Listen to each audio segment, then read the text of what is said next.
guys, Sandtown here. Went on a micro fragrance haul at a famous mall just now. Apart from the fragrance I want to get, I tested some and got some samples as well.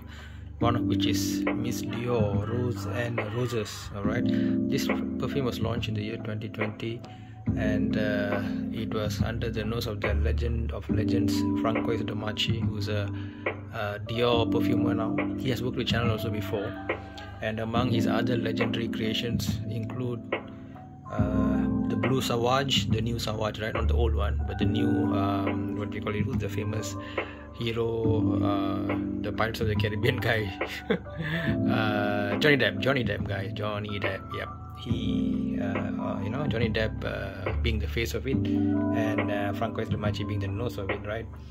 He also is responsible for Dior Homme, so he has top-notch credentials. And this female perfume, all right, so the top notes are geranium, bergamot, and mandarin, all right. And then the mid notes are the mid notes are what's interesting about this is grass rose, grasse, and damask rose. I think they very particularly chose these two roses, and if I'm not mistaken, the grass rose comes from Dior's own personal rose gardens, all right, to give it that certain quality.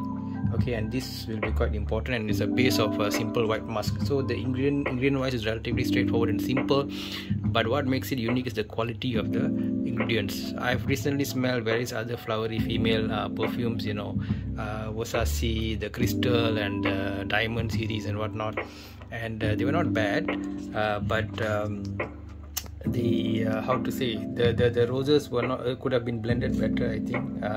I mean the flowers, not all of them are roses, of course, but the flowers, and because if they are overdone, it can be like a kind of nauseating as well.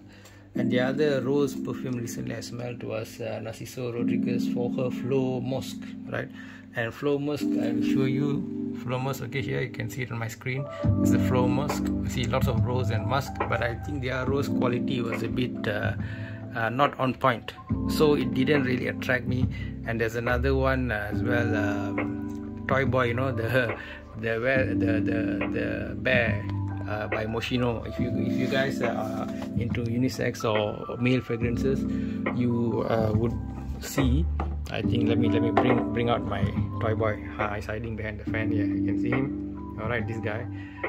His quality of rose and there's some coconutty smell as well. It's not really good, guys. So when I felt early on that I never was into rose, it's because of the type of roses. Some rose, the quality, it's just কিন্তু it's the species and so on. Never really did it for me, including the Narciso Rodriguez that I mentioned earlier, the Flow Musk.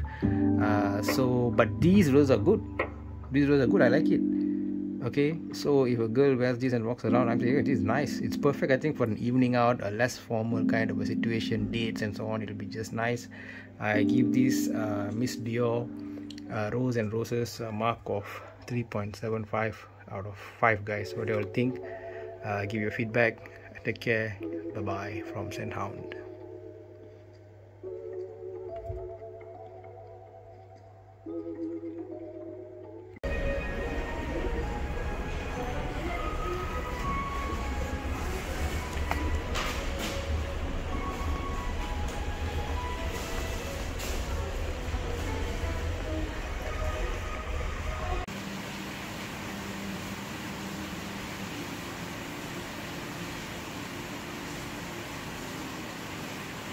Dans une revue, ce que je recherchais, c'était de lire cette sensation on débarque dans la chambre de Rose, il y a cette profusion qui nous envahit. Évidemment, ça sert à l'autre, mais aussi, ce sont les végétales, ce sont les remibres,